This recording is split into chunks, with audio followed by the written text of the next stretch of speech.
What's cracking? What's bracking? It's your boy, BillyYouSoCrazy, and we back, and we back, and we back, and we back with another one. Y'all read the title, sure already know what we're doing. This is 10 insane ways hostages escaped their captors.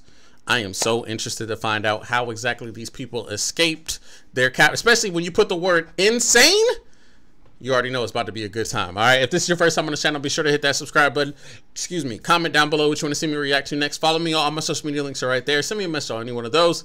I'll get back with you as soon as possible. I have a Patreon link in the description. If you want to become a member, feel free. If not, act like I didn't say it. Mind your business, because it is really that simple. All my social media links and stuff is right there as well.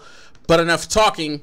Let's just get straight into this 10 insane ways hostages escaped their captors. 10 insane ways hostages escaped from their captors. Woohoo! Number 10, tweet for freedom. Hold on. If you happen... Hold on. Tweet for freedom? Is it a hidden message in the tweet? To get kidnapped, it may be worth hoping your captors are somewhat technophobic. It could just save your life. That's what happened to Japanese war correspondent Kusuke Tsunioka when he was covering the Taliban-controlled Afghanistan in 2010. The terrorist group Hizb Islami had been holding him captive for 5 months, and things were looking bleak. He wasn't tortured, but there were reports that an execution could have been coming his way soon. But it's at that point one of his captors approached him with a box containing a Nokia N70 cell phone. Younger members of the terrorist group wanted to access mobile devices and the internet for Al Jazeera, and so approached Tsunioka for his help setting it up. Tsunioka... First of all, let me tell y'all something. Them Nokia phones are stronger than a lot of y'all relationships. Them jokers do not die. They don't break. None of the above. They don't make phones like that no more. On purpose. Although it's not really so you have to buy a new one.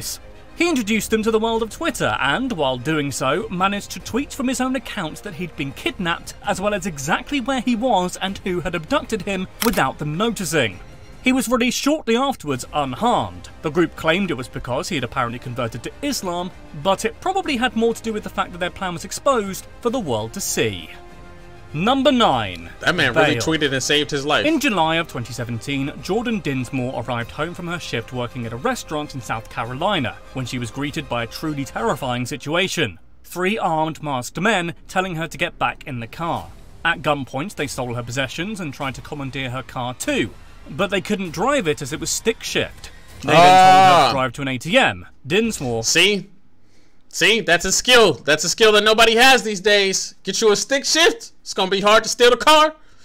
It could be even harder to kidnap you, because if you got to be the one to drive, I don't know, you could try some Fast and the Furious stuff. Ejectocito, cuz! You might be able to. Once she arrived at an local ATM, they forced her to get out and get cash out for them. But this was when Dinsmore had an idea. Her mother had been through a similar trauma previously and warned her to never let attackers take you to another location, as that's when danger increases. So a plan formed in her head. She got back into the driving seat, but this time did not put her seatbelt on. The armed men prompted her to drive to their auntie's house nearby. This was her shot. The car reached to between 35 and 40 miles per hour, and that's when Jordan jumped into action. Literally. When at speed, she launched herself out of the car and onto the tarmac. She then got up and ran for help straight away, knowing that the men didn't know how to operate her car and so could not easily chase her. The men were arrested shortly afterwards. Number 8. Super smart. A bird watcher's bloodbath bolt. Keen Twitcher Lorenzo Vinciguerra went on a trip to the Tawi-Tawi province in the Philippines, looking for exotic birds. But what he found was a fight for his life. He and a companion were suddenly taken hostage while out in the wilderness by a terrorist organisation known as the Abi Sayyaf. He stayed under their control for nearly 3 years on an island off the coast called Jolo. That is until one day when he risked it all for freedom. He noticed that the military had arrived on the island to take a fight against this rebellious cell when he heard gunfire. This was his chance. While they were distracted, he managed to make a run for it despite the hail of bullets from either side. One guard managed to catch up with him though, and a struggle ensued. The guard was armed with a machete, and so this could have proven lethal. And it was, but not for Vinciguerra, who managed to commandeer the knife and stab the guard in the head. He then made a daring run towards the firing military weaponry and found his liberation. Number 7. A rope and a prayer.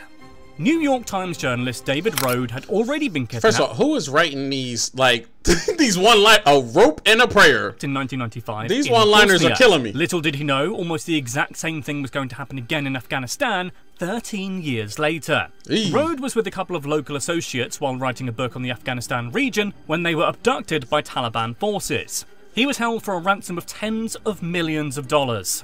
The story wasn't reported on by any of the domestic or international press at the request of the Times. But after 8 months, Rode and another hostage, Tahir Ludin, hatched a plan to escape. Rode had found a car tow rope in the garage of the house they were in and had hidden it underneath his clothes, and noted that the power being back on meant that the loud air conditioning units were to return.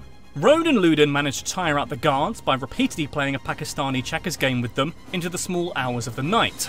Once they were asleep, Rode and Ludin used the rope to descend from a bathroom window 2 stories above the ground and ran to a nearby military base. Wow. Number 6. Royal Rumble. Literally a rope and a prayer. The year was 1974. Princess Anne, daughter of Queen Elizabeth II, was on her way to Buckingham Palace by car. Suddenly, another vehicle cut them off and forced them to stop in the middle of the road. A mentally ill man named Ian Ball had the royal and her entourage at gunpoint, demanding for her to come with him. He'd been planning this for 2 years to extort the Queen to fund the psychiatric parts of the NHS. He shot at any policeman that approached and opened the princess's door. Any other armed police were hesitant to open fire on a man with a gun so close to royalty, and so Anne had to take matters into her own hands. An amateur boxer managed to approach Ball from behind and punched him in the head, at which point Anne managed to do a backward somersault while opening the car door behind her, so she was out of harm's way. At this point, Ball ran away, but was caught shortly afterwards by police and was sentenced to life in a psychiatric facility. Number 5. Exactly where he needs to be. First of all, this man had been plotting for 2 years. How do you even stay mad that long? 2 years! Life.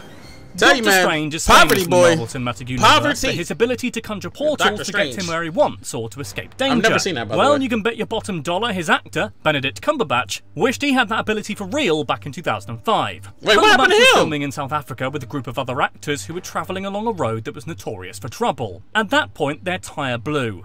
While they tried to replace it, some local criminals rushed them, demanding money, drugs, or weapons.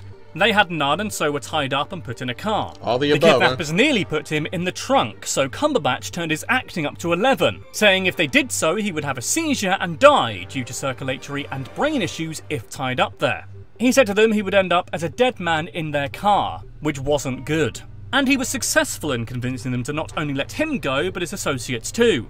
They were dropped by the side of the road, with Benedict Cumberbatch confident he'd quite literally given the performance of his life.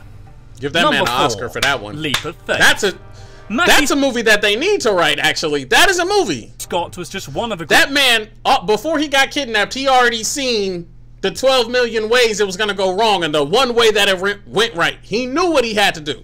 He was Doctor Strange before he was Doctor Strange. That's crazy. Trekking in the Sierra Nevada and the Santa Marta Mountains of Colombia in 2003.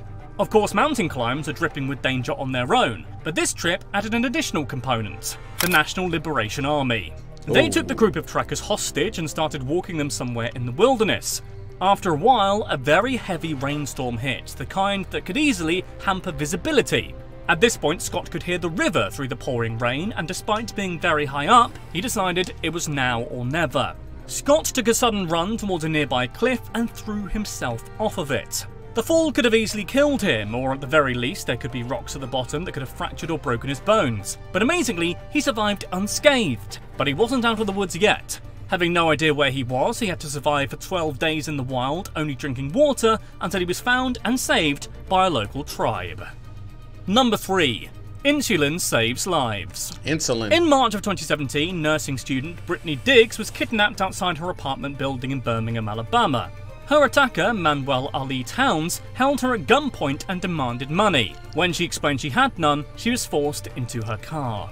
Diggs was moved to the trunk of the car as Towns drove her around to multiple locations, using different ATMs and different credit cards of hers to retrieve money. She was in the trunk for a matter of hours, scared for her life. Eventually though, there was a window of opportunity when Towns pulled into a gas station and the ATM did not let him take any more cash out. Furious, he complained to the gas station owner. While this was happening, Diggs scrambled around in the trunk, remembering she had an insulin pump in there that had a light on it. The light allowed her to see in the dark and find the clasp to open the trunk.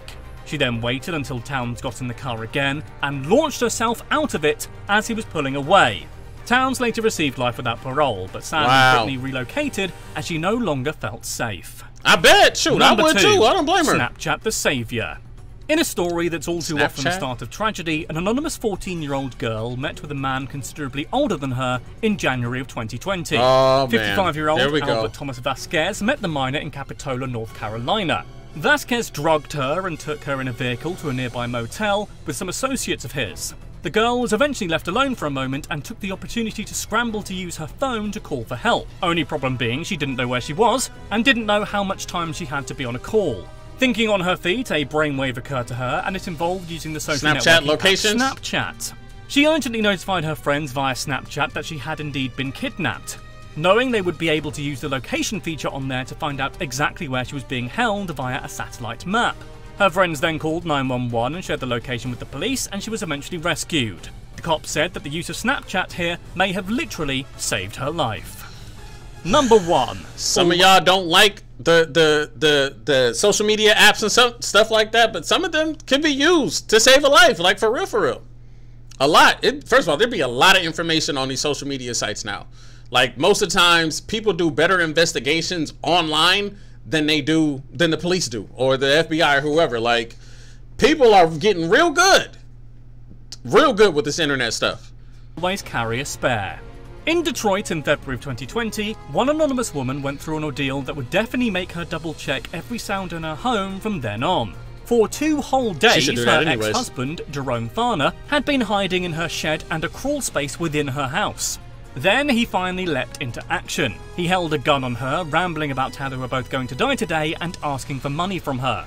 After taking her phone and locking the house, he forced them into the car to go to an ATM, so far so familiar, to get cash from her, issuing death threats the whole time. But it was when he got out to go to the ATM to get the money when her forward planning paid off. You see, upon leaving the house, she made sure to take a jacket she knew contained a spare key for her car. So as soon as Farner was distracted by the cash, she clambered into the front seat and began to drive away, beeping the horn to draw attention to herself. Panicked, Farner ran away, but was promptly arrested later that day.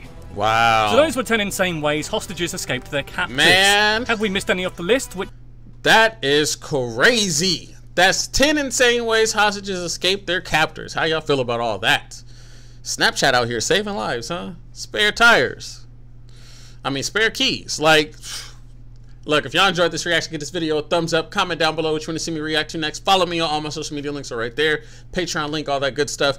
I appreciate y'all over support. It is your boy, BillyYouSoCrazy, and I see you on the next video, man. I'm out this thing.